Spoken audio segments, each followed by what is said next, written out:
नमस्कार दोस्तों, स्वागत है आपका डी के जनरल 4354 पर, जहां हम सुनाते हैं आपको ऐसी डरावनी कहानियां जो आपकी रूह तक हिला देंगी। दोस्तों, जरा सोचिए, अगर कोई कैमरा आपकी तस्वीर खींचे और उसमें आपकी मौत दिखाई दे, तो क्या आप उस तस्वीर को देखने की हिम्मत करेंगे? आज की कहानी है अधूरी तस्वीर की, एक ऐसी दास्तान जहां हर फोटो किसी की आखिरी सांस बन जाती है। तो दोस्तों, अगर आपकी हिम्मत अब भी बरकरार है तो चैनल को सब्सक्राइब कर लीजिए, क्योंकि डी के जनरल 4354 पर डर यहीं खत्म नहीं होता, ये तो बस शुरुआत है। और दोस्तों, आप हमारी कहानी कहां से सुन रहे हो और आपका नाम क्या है, प्लीज कमेंट करके जरूर बताना। तो चलिए कहानी शुरू करते हैं। नमस्कार दोस्तों, मेरा नाम आरव है। मैं पेशे से फोटोग्राफर हूं। तस्वीरें खींचना मेरा शौक भी है और रोजगार भी। मेरी जिंदगी बहुत नॉर्मल चल रही थी जब तक कि मुझे वो पुराना कैमरा नहीं मिला था। ये बात करीब 2 साल पहले की है। मैं दिल्ली में रहता हूँ, लेकिन अक्सर काम के सिलसिले में अलग अलग जगहों पर जाता रहता हूँ। उसी दौरान मुझे चांदनी चौक की एक बहुत पुरानी एंटीक शॉप में वो कैमरा दिखा। धूल से ढका हुआ, काले चमड़े का बैग और अंदर एक पुराना पोलारॉइड कैमरा। दुकानदार ने कहा, साहब, ये कैमरा बहुत अजीब है। लोग इसे खरीद कर वापस कर जाते हैं, लेकिन अगर आपको चाहिए तो सस्ते में ले जाइए। मैंने हंसते हुए सोचा, अजीब होगा तो क्या, मुझे तो पुरानी चीजों का शौक है। और मैंने वो कैमरा खरीद लिया। शुरुआत में सब ठीक था। कैमरा बहुत खूबसूरत था और उससे निकलने वाली तस्वीरों में एक अलग ही विंटेज चार्म था। लेकिन मुझे अंदाजा भी नहीं था कि ये कैमरा मेरी जिंदगी को एक ऐसा मोड़ देने वाला है जिसके बाद ना तो मेरी नींद चैन से लेगी और ना ही मेरी सांसें। लेकिन वो कैमरा मेरे लिए एक खजाने जैसा था। मैंने उसी दिन उसे साफ किया और कुछ टेस्ट शॉट्स ली। पहली तस्वीर मेरे कमरे की खिड़की की। तस्वीर बिल्कुल साफ आई, लेकिन उसमें एक चीज अजीब थी। खिड़की के पास एक परछाई खड़ी थी, जबकि मैं अकेला था। मैंने सोचा, शायद रोशनी के कारण ऐसा लग रहा होगा। कैमरा पुराना है, डबल एक्सपोजर भी हो सकता है, लेकिन उस परछाई का आकार बहुत साफ था, जैसे किसी औरत की परछाई हो। उस रात मैंने कैमरा पैक कर दिया और ज्यादा नहीं सोचा। लेकिन अगले दिन मैं उसे लेकर हौज खास पार्क चला गया। वहां बहुत लोग घूम रहे थे। मैंने कुछ तस्वीरें खींची, तुरंत बाहर निकली और फोटो देखकर मेरे हाथ कांप गए। हर तस्वीर में वही औरत दिखाई दे रही थी, कभी झाड़ियों के पास खड़ी, कभी बेंच पर बैठी, कभी मेरे ठीक पीछे। पर असलियत में वहां ऐसा कोई नहीं था। मेरे दोस्त विक्रम भी साथ थे। मैंने उसे तस्वीर दिखाई तो वो हंस पड़ा। आरव, तू भी ना पुराना कैमरा खरीदा है तो ऐसी ही गड़बड़ करेगा ना, छोड़, ज्यादा दिमाग मत लगा। मैंने उसकी बात टाल दी, लेकिन अंदर से बेचैनी बढ़ती जा रही थी। क्या ये महज इत्तेफाक था या फिर सच में कैमरे में कुछ अजीब था? उस रात मैंने फिर कैमरा उठाया और अपने ही घर की तस्वीर खींच ली। इस बार फोटो में सिर्फ मेरा ड्राइंग रूम था, लेकिन कोने में खड़ी वो औरत मुझे ही घूर रही थी। उसके चेहरे पर कोई फीचर नहीं था, बस एक धुंधली सी सफेद परछाई थी। लेकिन उसकी नजरें ऐसा लग रहा था जैसे वो सीधे मेरी आंखों में देख रही हो। उस रात मैं सो नहीं पाया। कैमरे से निकली उस तस्वीर को बार बार घूरता रहा। वो औरत कौन थी और क्यों हर तस्वीर में सिर्फ वही नजर आ रही थी? मैंने ठान लिया कि यह सब एक एक्सपेरिमेंट है। मैंने कैमरा उठाया और आधी रात को अपने कमरे की लाइट बंद करके तस्वीर खींची। फोटो निकली और उसमें वही औरत मेरे बिस्तर पर बैठी हुई थी। मेरे दिल की धड़कन इतनी तेज हो गई कि मैं लगभग बेहोश हो जाता। मैंने तुरंत खिड़की खोली और तस्वीर बाहर फेंक दी, लेकिन तभी कमरे में हल्की सी फुसफुसाहट सुनाई दी, जैसे कोई कह रहा हो, तस्वीर मत फेंको। मेरे पूरे शरीर में सिहरन दौड़ गई। मैंने खुद को समझाया कि ये मेरे दिमाग का धोखा है, लेकिन अंदर से कहीं ना कहीं मुझे लग रहा था कि वो औरत अब सिर्फ तस्वीर तक सीमित नहीं है, वो मेरे आसपास भी मौजूद है। अगली सुबह मैं ये सोचकर हैरान रह गया कि जो तस्वीर मैंने खिड़की से बाहर फेंकी थी वो वापस मेरे टेबल पर रखी हुई थी। तस्वीर पर कुछ अजीब से धब्बे थे, जैसे किसी ने उसे गीले हाथों से पकड़ा हो। विक्रम मेरे घर आया तो मैंने उसे सब दिखाया। वो पहली बार थोड़ा गंभीर हुआ। उसने फोटो उठाई और गौर से देखा, फिर धीरे से बोला, आरव, ये औरत मुझे जानी पहचानी लग रही है। मैंने चौंक कर पूछा, क्या मतलब?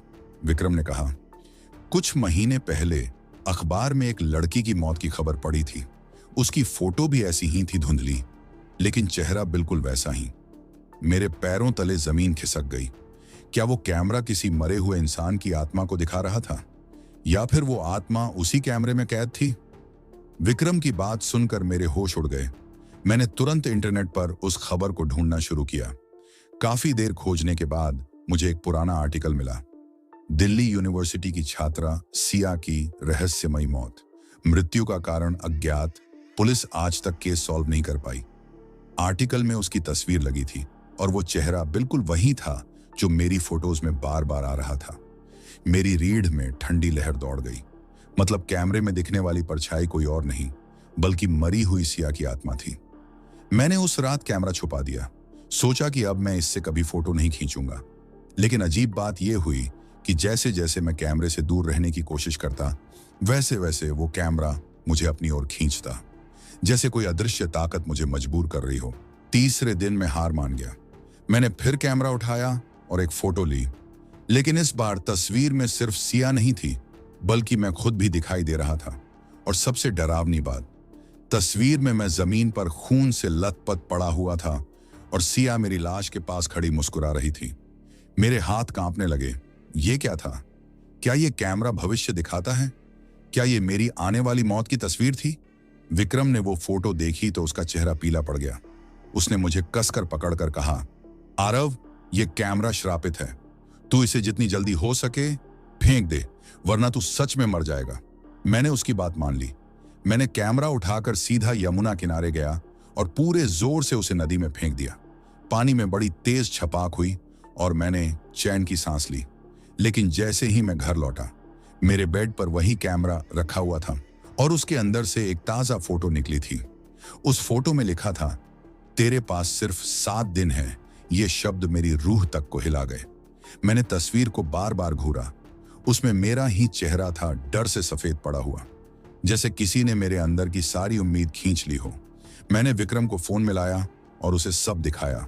वो भी तस्वीर देखकर घबरा गया। आरव, ये कैमरा सिर्फ आत्माएं नहीं दिखाता, ये मौत की गिनती शुरू कर देता है। और अगर इसमें तेरी मौत की तारीख आ चुकी है तो शायद। उसने वाक्य अधूरा छोड़ दिया, मगर मैं समझ गया। उस रात मैंने सपने में सिया को देखा। वो मेरे कमरे में खड़ी थी, ठीक उसी तरह जैसे तस्वीरों में दिखती थी।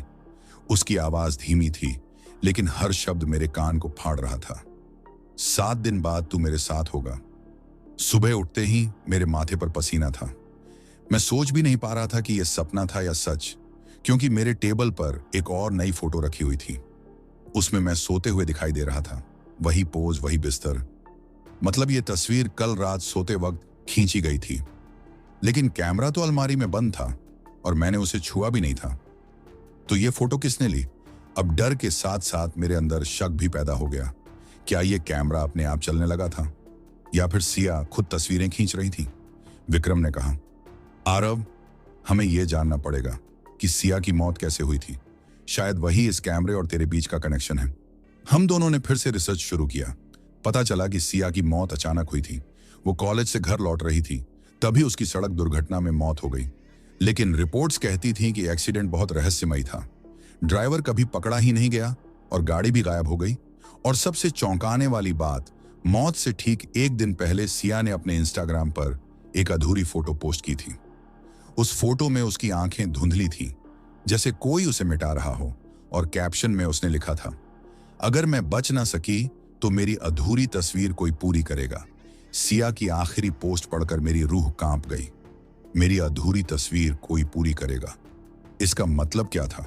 विक्रम ने कहा, आरव, कहीं ऐसा तो नहीं कि वो कैमरा उसी का है? उसकी बात सुनकर मुझे याद आया, दुकानदार ने भी कहा था कि ये कैमरा बार बार लोग खरीद कर वापस कर जाते हैं।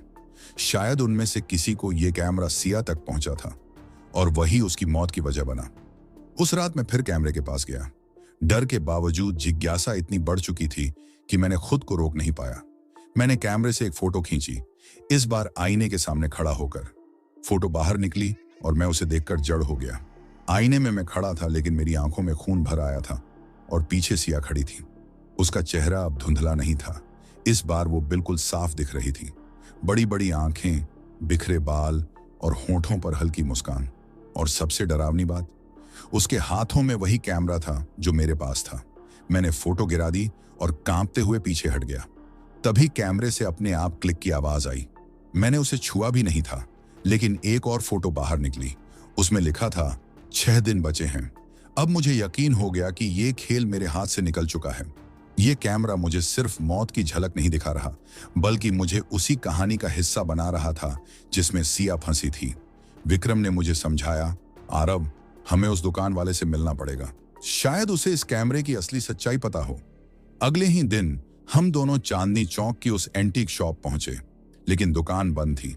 दरवाजे पर ताला लगा था और पास ही बैठे एक बुजुर्ग चाय वाले ने कहा, इस दुकान का मालिक तो पिछले महीने ही मर गया। बहुत अजीब मौत हुई थी।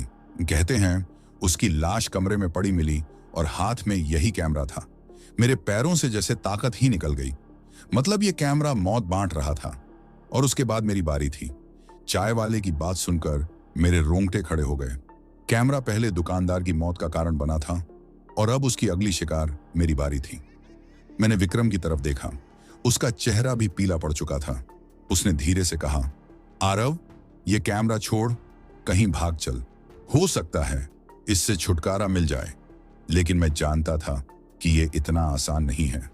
कैमरा मेरे कमरे में अपने आप लौट आता था। मैंने कितनी बार इसे फेंका, छुपाया, तोड़ा, लेकिन हर बार ये वापस मेरे सामने आ खड़ा होता। उस रात मैंने अपने कमरे में ताला लगाया और कैमरे को अलमारी में बंद कर दिया। फिर भी आधी रात को क्लिक की आवाज सुनाई दी। मैं चौंक कर उठा और देखा, अलमारी का दरवाजा खुद ब खुद खुला था और कैमरा मेरी तरफ घूर रहा था। उसके नीचे से एक फोटो धीरे धीरे बाहर सरक रही थी। मैंने कांपते हुए वो फोटो उठाई। उसमें मैं ही था, लेकिन मेरी गर्दन पर गहरी चोट थी और मेरे पीछे एक ट्रक का धुंधला सा आकृति। फोटो के कोने में खून से जैसे कोई लिख गया हो 5 दिन। मैं जोर जोर से चिल्लाने लगा। विक्रम भाग कर आया। उसने फोटो देखी और बोला, आरव, ये तेरे एक्सीडेंट की झलक है। जिस तरह सिया मरी थी वैसे ही तेरी मौत लिखी जा चुकी है। मेरे सीने में भारीपन भर गया। मतलब सिया की मौत भी इस कैमरे ने दिखाई थी और अब मैं उसी चक्रव्यूह में फंस चुका था। अगली सुबह हम दोनों ने तय किया कि सिया के घर जाकर उसकी फैमिली से मिलेंगे। शायद वहां से कुछ जवाब मिल सके। उसका घर दिल्ली के बाहरी इलाके में था। जब हम वहां पहुंचे तो दरवाजा बंद था, लेकिन बगल के पड़ोसी से पता चला कि सिया का परिवार अब वहां नहीं रहता। उसने ये भी कहा, बेटी की मौत के बाद उनका जीना मुश्किल हो गया था। कहते हैं उनकी आत्मा अब भी तस्वीरों में भटकती है। रात को कई बार घर से कैमरे की क्लिक की आवाज आती थी, जबकि अंदर कोई नहीं था। मैं और विक्रम एक दूसरे को देख रहे थे। सबूत साफ था कि यह कैमरा सिया की आत्मा से जुड़ा हुआ था। लेकिन कैसे और क्यों वो मुझे अपना अगला शिकार बना रही थी? उस रात मैं सो नहीं पाया। कैमरा अलमारी में बंद था, मगर कमरे में ठंडक और भारीपन बढ़ता जा रहा था। ऐसा लग रहा था जैसे कोई अदृश्य मौजूदगी मुझे देख रही हो। करीब 2 बजे अचानक अलमारी अपने आप खुल गई। कैमरा बाहर गिरा और फ्लैश की तेज रोशनी चमकी। मेरी आंखें चौंधिया गईं। जब रोशनी कम हुई तो मैंने देखा मेरे सामने वही औरत खड़ी थी, सिया। उसकी आंखें लाल थीं, चेहरा फीका और शरीर आधा धुंधला, लेकिन इस बार उसका चेहरा बिल्कुल साफ दिखाई दे रहा था। मैं घबराकर पीछे हट गया। वो धीरे धीरे मेरी तरफ बढ़ने लगी। उसके पैरों की कोई आवाज नहीं थी, जैसे वो जमीन पर चल ही नहीं रही हो। वो मेरे बिल्कुल सामने आकर रुकी और फुसफुसाई, आरव, मेरी तस्वीर अधूरी रह गई थी, अब तू उसे पूरा करेगा। मैं कांपते हुए बोला, तू मुझसे क्या चाहती है? उसके होंठों पर हल्की मुस्कान आई, तेरी जान। ये कहते ही कैमरा अपने आप क्लिक हुआ। फोटो निकली और जमीन पर गिरी। मैंने डरते डरते उसे उठाया। उसमें मैं दिखाई दे रहा था। मेरे गले में खून बह रहा था और पीछे वही ट्रक, लेकिन इस बार सिया की परछाई ट्रक के ड्राइवर की सीट पर थी। मेरी सांस अटक गई। मतलब वो एक्सीडेंट जिसने सिया की जान ली, वो महज हादसा नहीं था, वो कैमरे का श्राप था। विक्रम ने फोटो देखकर कहा, आरव, ये साफ है, सिया की आत्मा अब इस कैमरे में बंध चुकी है। वो किसी की जान लेकर ही अपने श्राप से छूटेगी। और अगला नंबर तेरा है। मेरे हाथ से फोटो गिर गई। मुझे लगा जैसे कमरे में दीवारें सिकुड़ रही हों। और तभी कैमरे से एक और फोटो निकली। उसमें सिर्फ एक शब्द लिखा था, 4 दिन। ये शब्द मेरी आंखों के सामने तैरते रहे। हर सेकंड ऐसा लग रहा था जैसे मौत मेरी तरफ बढ़ रही हो। मैंने विक्रम से कहा, कुछ तो रास्ता होना चाहिए इस श्राप को तोड़ने का। अगर ये कैमरा सिया से जुड़ा है तो शायद उसकी अधूरी कहानी को पूरा करना ही हल हो। विक्रम ने सिर हिलाया। लेकिन अधूरी कहानी क्या है? उसकी मौत, उसका कैमरा या कुछ और? हम दोनों ने फिर से रिसर्च शुरू किया। इस बार हमें सिया की एक पुरानी डायरी मिल गई जो उसकी एक दोस्त ने इंटरनेट पर शेयर की थी। उस डायरी में लिखा था, मुझे लगता है कि ये कैमरा मेरी मौत को खींच चुका है। जब भी मैं तस्वीर खींचती हूं उसमें मेरी मौत की झलक दिखती है, लेकिन मैं चाहती हूं कि कोई मेरी आखिरी तस्वीर पूरी करे ताकि मैं इस कैद से आजाद हो सकूं। मेरे हाथ कांपने लगे। मतलब सिया को भी पता था कि कैमरा मौत दिखाता है और उसकी अधूरी ख्वाहिश थी कोई उसकी आखिरी तस्वीर पूरी करे। लेकिन ये आखिरी तस्वीर क्या थी? क्या वही तस्वीर जिसमें उसका एक्सीडेंट हुआ, या फिर कोई और जो कभी खींची ही नहीं गई? उस रात मैंने कैमरा उठाकर फिर फोटो ली। इस बार मैंने विक्रम को साथ खड़ा किया। फोटो निकली और उसे देखकर खून जम गया। तस्वीर में हम दोनों एक पुल पर खड़े थे। मेरे गले में खून था और विक्रम नीचे नदी में गिरा हुआ था और पीछे वही ट्रक धुंधला दिखाई दे रहा था। नीचे कोने में खून से जैसे किसी ने लिखा हो, 3 दिन। विक्रम घबराकर पीछे हट गया। उसने मुझे कसकर पकड़ा और कहा, आरव, ये कैमरा सिर्फ तुझे नहीं मुझ भी मार देगा। मेरे गले में गांठ सी पड़ गई। मतलब अब सिर्फ मेरी नहीं, विक्रम की जिंदगी भी खतरे में थी। मैंने कसम खाई कि चाहे जो हो जाए इस कैमरे का राज पूरी तरह जानना ही होगा, वरना हम दोनों की मौत पक्की है। तस्वीर ने सब कुछ बदल दिया था। अब मौत का खेल सिर्फ मेरे लिए नहीं बल्कि विक्रम के लिए भी शुरू हो चुका था। मैं पूरी रात सोचता रहा, सिया क्यों चाहती थी कि कोई उसकी अधूरी तस्वीर पूरी करे, और अगर मैं ऐसा कर दूं तो क्या वो श्राप से मुक्त हो जाएगी? सुबह हम दोनों सीधे दिल्ली यूनिवर्सिटी पहुंचे। सिया के कॉलेज के पुराने गार्ड ने हमें पहचान लिया और कहा, उस लड़की की मौत आज भी यहाँ रहस्य है। लेकिन हाँ, मौत से ठीक पहले वो लाइब्रेरी में रोज आती थी। किसी अधूरी फोटो पर रिसर्च कर रही थी। हम लाइब्रेरी गए। वहां के रिकॉर्ड में हमें एक पुरानी फाइल मिली। उसमें लिखा था कि सिया फोटोग्राफी में प्रोजेक्ट कर रही थी, मतलब तस्वीर में मौत को कैद करना। मैं और विक्रम एक दूसरे को देखते रह गए। यानी सिया खुद मौत को तस्वीर में उतारने की कोशिश कर रही थी और शायद उसी दौरान ये कैमरा उसके हाथ लगा। उस रात जब मैं घर लौटा तो कैमरा पहले से ही टेबल पर रखा हुआ था।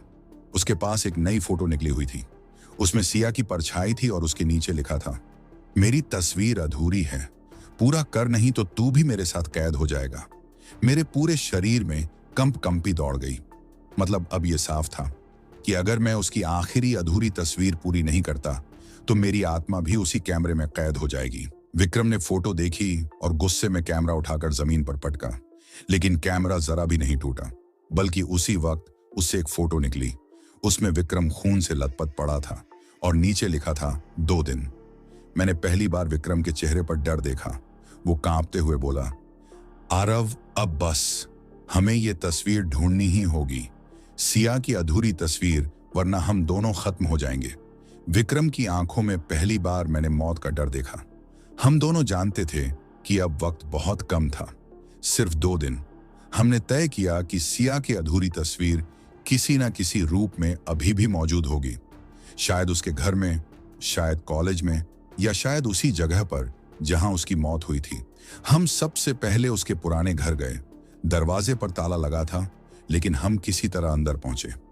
कमरा धूल और जाले से भरा पड़ा था। दीवार पर अब भी उसकी कुछ तस्वीरें टंगी थीं, लेकिन उनमें हर जगह चेहरा धुंधला था। अचानक मैंने अलमारी के नीचे एक पुराना डिब्बा देखा। उसमें सिया की कुछ नेगेटिव फिल्म्स थीं। मैंने उन्हें रोशनी में देखा। हर तस्वीर अधूरी थी। कहीं सिर्फ धड़ था, कहीं सिर्फ आंखें, कहीं बस परछाई, और आखिरी फिल्म पर खून से लिखा था, ये तस्वीर कभी पूरी नहीं होगी। विक्रम ने नेगेटिव्स को छूते ही हाथ खींच लिया, क्योंकि उसकी हथेली पर जलने का निशान पड़ गया था, जैसे किसी ने अंगारे से उसे जला दिया हो।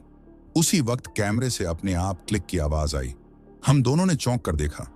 कैमरा जमीन पर रखा था, लेकिन उसमें से फोटो निकल रही थी। मैंने कांपते हुए फोटो उठाई।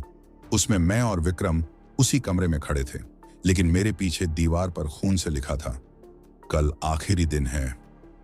मेरे गले से चीख भी नहीं निकली। मतलब अब हमारे पास सिर्फ 1 दिन बचा था। विक्रम ने मेरी बांह पकड़कर कहा, आरव, अगर हमें बचना है तो कल उसी जगह जाना होगा जहां सिया की मौत हुई थी, उस पुल पर जहां ट्रक ने उसे कुचला था। मैंने सिर हिलाया। अब यही आखिरी रास्ता था।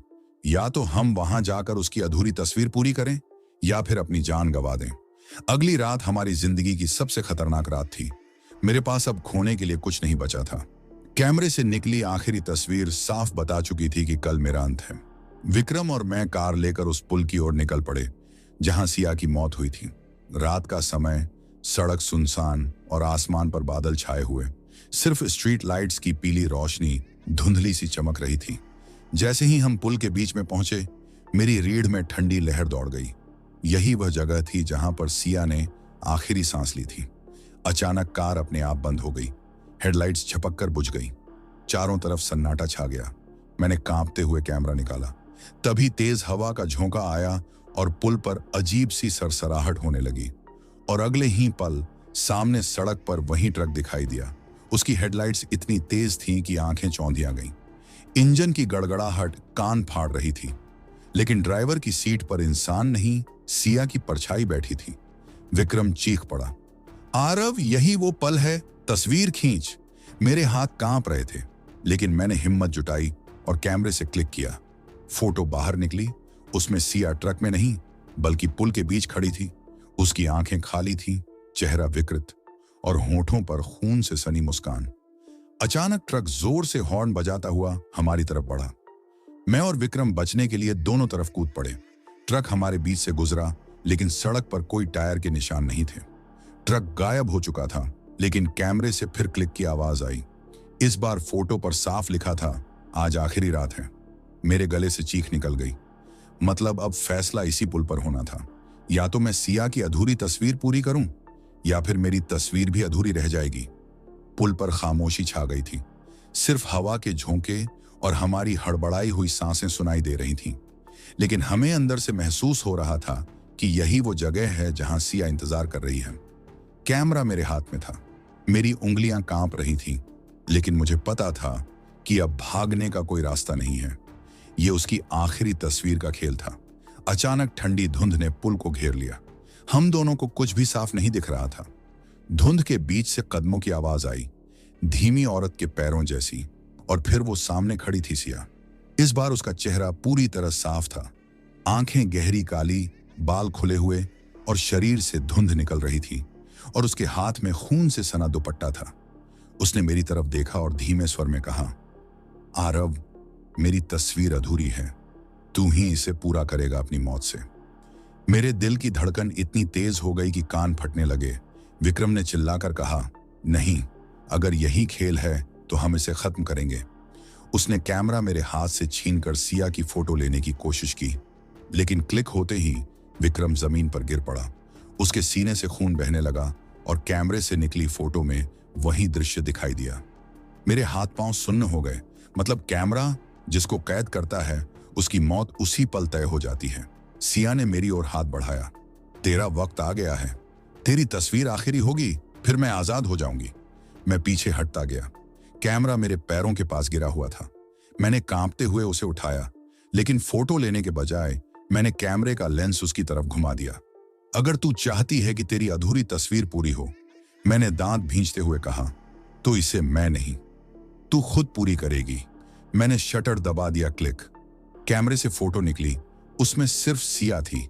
उसका चेहरा चीखते हुए जड़ हो गया और पूरा शरीर जैसे राख में बदलने लगा। वो मेरी ओर बढ़ना चाहती थी, लेकिन उसके हाथ धुंध में घुलने लगे। उसकी चीख पूरे पुल पर गूंज उठी, नहीं, ये तस्वीर मेरी नहीं हो सकती। और अगले ही पल वो गायब हो गई। सिर्फ फोटो मेरे हाथ में रह गई, साफ, पूरी और पहली बार अधूरी नहीं। सिया के चीखते ही धुंध छटने लगी। उसकी परछाई राख में बदलकर हवा में उड़ गई। पहली बार लगा कि मानो बोझ हल्का हो गया हो। मैं जमीन पर गिर पड़ा। सांसें टूट रही थीं। कैमरे से निकली आखिरी फोटो मेरे हाथ में थी, पूरी तरह साफ, जिसमें सिया अकेली खड़ी थी। उसका चेहरा शांत था, जैसे अब उसे मुक्ति मिल गई हो। मैंने विक्रम की ओर देखा। वो जख्मी था लेकिन जिंदा। मैंने उसे सहारा देकर उठाया। हम दोनों ने सोचा अब सब खत्म हो गया, लेकिन वो हमारी सबसे बड़ी भूल थी, क्योंकि तभी कैमरे से अपने आप एक और क्लिक की आवाज आई। फोटो बाहर निकली। मैंने कांपते हुए उसे उठाया। तस्वीर में मैं और विक्रम दिखाई दे रहे थे। हम दोनों पुल से दूर जाते हुए, लेकिन पीछे खड़ा कोई और भी था। एक धुंधली परछाई और उसके हाथ में वही कैमरा। मेरे गले से आवाज नहीं निकली, मतलब श्राप खत्म नहीं हुआ था। सिया तो चली गई, लेकिन कैमरा अब भी अधूरी तस्वीरें मांग रहा था। विक्रम ने हाँफते हुए कहा, आरव, ये कभी खत्म नहीं होगा। हर तस्वीर किसी की आखिरी होगी। मैंने फोटो को जमीन पर गिरा दिया, कैमरे को उठाकर पूरी ताकत से पुल के नीचे फेंक दिया। वो अंधेरे पानी में डूब गया। कुछ पल सन्नाटा रहा। मैंने सोचा शायद अब सब खत्म हो गया, लेकिन अगले ही सेकंड मेरे हाथ में खुद ब खुद एक फोटो आ गई। उसमें मैं अकेला खड़ा था, चेहरा खून से सना, आंखें खाली, और नीचे लिखा था, कहानी खत्म, तस्वीर नहीं। आज भी जब मैं आईने में देखता हूं तो लगता है जैसे कोई और मेरी तस्वीर ले रहा है।